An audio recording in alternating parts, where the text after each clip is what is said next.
Hello friends, எல்லோரும் எப்படி இருக்கீங்க? நல்லா இருக்கீங்களா?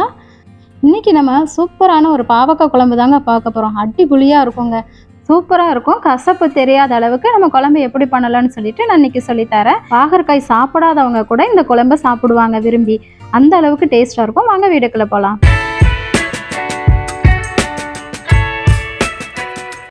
நான் இன்றைக்கி பாகற்காய் குழம்புக்கு 3 மீடியம் சைஸ் பாகற்காய் எடுத்து வச்சுருக்கிறேன். இதை நம்ம ரவுண்டாக கட் பண்ணி எடுத்துக்கலாங்க. பாகற்காய் ரொம்ப முத்தல் இல்லாமல் நல்ல பிஞ்சு காயை எடுத்து வச்சுக்காங்க. அப்போ தான் ரொம்ப நல்ல டேஸ்ட்டாகவும் இருக்கும்.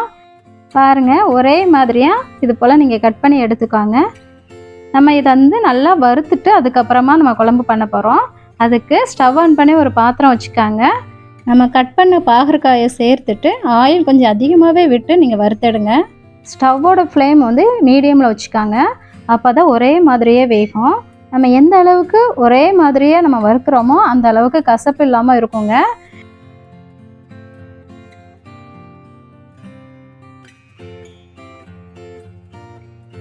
பாருங்க, பாகற்காய் நல்ல கலர் சேஞ்ச் ஆகி ஒரே மாதிரியே வறுத்தாச்சு.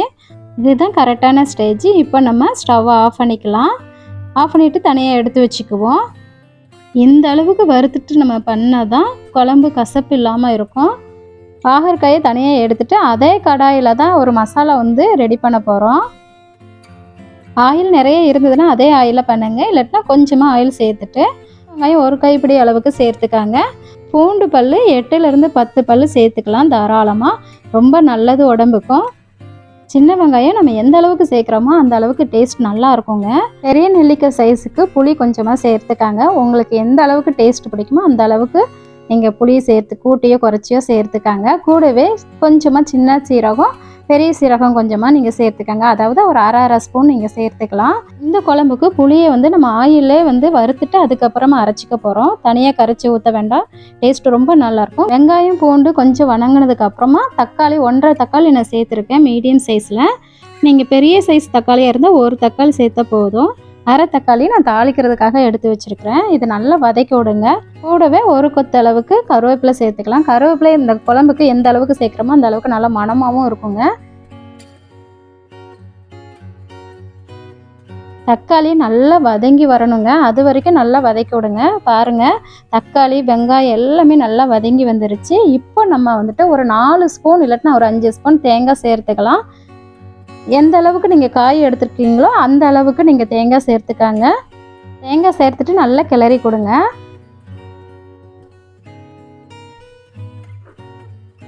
இப்போது நம்ம குழம்புக்கு தேவையான குழம்பு மிளகாய்த்தூள் நான் 3 ஸ்பூன் சேர்த்துருக்குறேன். போடுற மிளகாத்தூளில் காரம் அதிகமாக இருக்காதுங்கிறதுனால நான் மிளகாத்தூள் சேர்த்துக்கிறேன். உங்களுக்கு காரம் எந்த அளவுக்கு வேணுமோ அதுக்கேற்ற மாதிரி கூட்டியோ குறைச்சியோ சேர்த்துக்காங்க. மஞ்சத்தூள் கொஞ்சமாக, பெருங்காயத்தூள் கொஞ்சம் சேர்த்துட்டு நல்லா கிளறி கொடுங்க. மசாலா பொடி சேர்த்ததுக்கப்புறம் தீயை ஃபுல்லாக குறைச்சி வச்சுக்காங்க. அப்போ தான் கருகாமல் ஒரே மாதிரியே வறுபடும். மசாலா கருக விடாமல் நம்ம வறுத்து எடுக்கணுங்க. அதில் தான் டேஸ்ட்டே இருக்குது. நம்ம சேர்த்த மசாலா எல்லாமே ஒரே மாதிரியே வறுபட்டு வந்தாச்சு. இதை நம்ம ஆற வச்சு நம்ம அரைக்கணும். இப்போ நம்ம ஸ்டவ் ஆஃப் பண்ணிக்கலாம். மசாலா நல்லா ஆற வச்சு அரைங்க, அப்படி இல்லைன்னா மேலே தெரிச்சிடும். மசாலா நல்லா ஆறிடுச்சு. இப்போ நம்ம அரைச்சிக்கலாம். கொஞ்சமாக தண்ணி விட்டு அரைங்க. பாருங்கள், இது போல் நல்லா நைஸாக மசாலா அரைச்சிக்கணும். இருக்கட்டும், குழம்பு இப்போ நம்ம தாளிச்சிக்கலாம். ஸ்டவ் ஆன் பண்ணி ஒரு பாத்திரம் வச்சு ஆயில் கொஞ்சமாக சேர்த்துக்காங்க. ஆயில் நல்லா சூடானதும் கடுகு உளுத்தம்பருப்பு சேர்த்துட்டு, கடுகு உளுத்தம்பருப்பு நல்லா பொரிஞ்சதுக்கு அப்புறமா கொஞ்சமாக வெந்தயம் சேர்த்துக்காங்க. புளி சேர்த்து செய்கிற எல்லா குழம்புக்குமே நம்ம வெந்தயம் சேர்த்துக்கிட்டால் ரொம்ப நல்லது. கூடவே காஞ்ச மிளகாய் 4 சேர்த்துருக்கேன் தாளிக்கிறதுக்காக. உங்ககிட்ட இல்லைன்னா பச்சை மிளகாய் கூட சேர்த்துக்கலாம். பெரிய வெங்காயம் 1 கட் பண்ணி வச்சுருந்தேன், அதையும் நம்ம தாளிப்புக்கு சேர்த்துக்கலாம். பெரிய வெங்காயம் இல்லை அப்படின்னா சின்ன வெங்காயம் கூட கொஞ்சமாக நீங்கள் கட் பண்ணி சேர்த்துக்காங்க. ரொம்ப நல்லாயிருக்கும். வெங்காயம் ரொம்ப வதங்க வேண்டாம், லைட்டாக வதக்கினா போதும். கூடவே கருவேப்பிலை கொஞ்சமாக சேர்த்துட்டு வதக்கி விடுங்க. இந்த குழம்புக்கு நான் அரை தக்காளி மட்டும்தான் தாளித்து விடுறேன். ஆல்ரெடி நம்ம வதக்கி அரைச்சாச்சு. அதனால் மிச்சம் இருந்த அரை தக்காளி மட்டும் நான் இதில் சேர்த்துக்கிறேன். தக்காளிக்கு தேவையான உப்பும் சேர்த்துட்டு லைட்டாக வதக்கி விடுங்க. தக்காளி ரொம்ப வதங்கி வரணுன்ட்டு ஒன்றும் இல்லை, லைட்டாக வதக்கி விட்டாலே போதும்.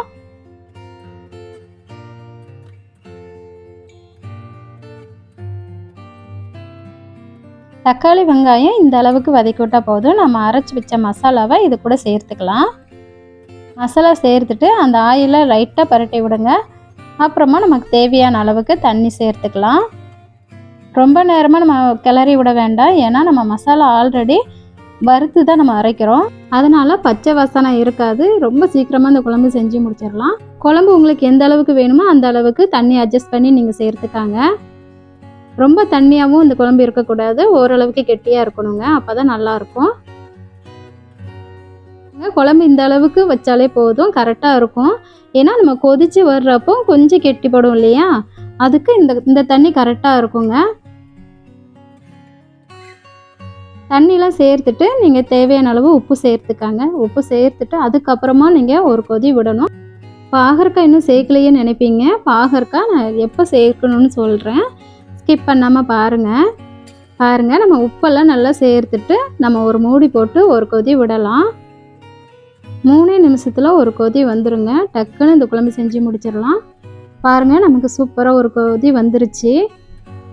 நல்லா கிளறி விட்டுட்டு இப்போ தான் நம்ம வந்து வறுத்து வச்சுருக்கோம் இல்லையா, அந்த பாகற்காயை இது கூட நம்ம சேர்க்க போகிறோம்.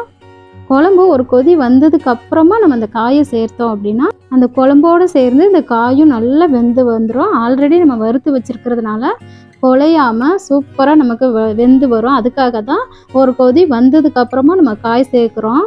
ஃபஸ்ட்டே நம்ம சேர்த்துட்டோம் அப்படின்னா நல்லா குழைய வெந்த மாதிரி ஆகிடும். அதனால தான் நல்லா கிளறி விட்டுட்டு அதுக்கப்புறமா மூடி போட்டு ஒரு 5 நிமிஷம் நீங்கள் வைங்க. அதுக்கப்புறமா நீங்கள் ஓப்பன் பண்ணி பார்த்தீங்கன்னா காய் நல்லா வெந்து மேலே மிதக்க ஆரம்பிச்சிருச்சு. பார்த்தீங்களா, இதுதான் நல்லா கரெக்டான ஸ்டேஜ். காய் நல்லா வெந்துடுச்சு. இப்போ நம்ம மூடி போட வேண்டாம், ஒரு 5 நிமிஷம் தீயை குறைவாக வச்சுக்கிட்டு அதுக்கப்புறமா நம்ம கொதிக்க வச்சோம் அப்படின்னா நமக்கு சூப்பரான ஒரு பாகற்காய் குழம்பு வந்து ரெடி ஆகிடுங்க. எண்ணெய் எல்லாமே பிரிஞ்சு வந்துருச்சு பார்த்தீங்களா, இதுதான் நமக்கு கரெக்டான ஸ்டேஜ். நம்ம வந்து இப்போ ஸ்டவ்வை ஆஃப் பண்ணிக்கலாம். ஒருவேளை உங்களுக்கு லைட்டாக கசப்பு இருந்தது அப்படின்னா சர்க்கரை கொஞ்சமாக நீங்கள் சேர்த்துக்காங்க, அந்த கசப்பு அவ்வளோவா தெரியாது. லாஸ்ட்டாக கொஞ்சமாக கருவேப்பிலை தூவிட்டு நம்ம இறக்கி வச்சிட்டோம் அப்படின்னா மணக்க கசப்பே இல்லாத ஒரு பாகற்காய் குழம்பு நமக்கு ரெடி ஆகிடுச்சு. சூப்பராக இருக்கும். கண்டிப்பாக நீங்கள் இதே மெத்தடில் அந்த மசாலாவை கருக விடாமல் நீங்கள் வறுத்து செஞ்சீங்க அப்படின்னா ரொம்ப டேஸ்டான ஒரு பாகற்காய் குழம்பு கிடைக்குங்க.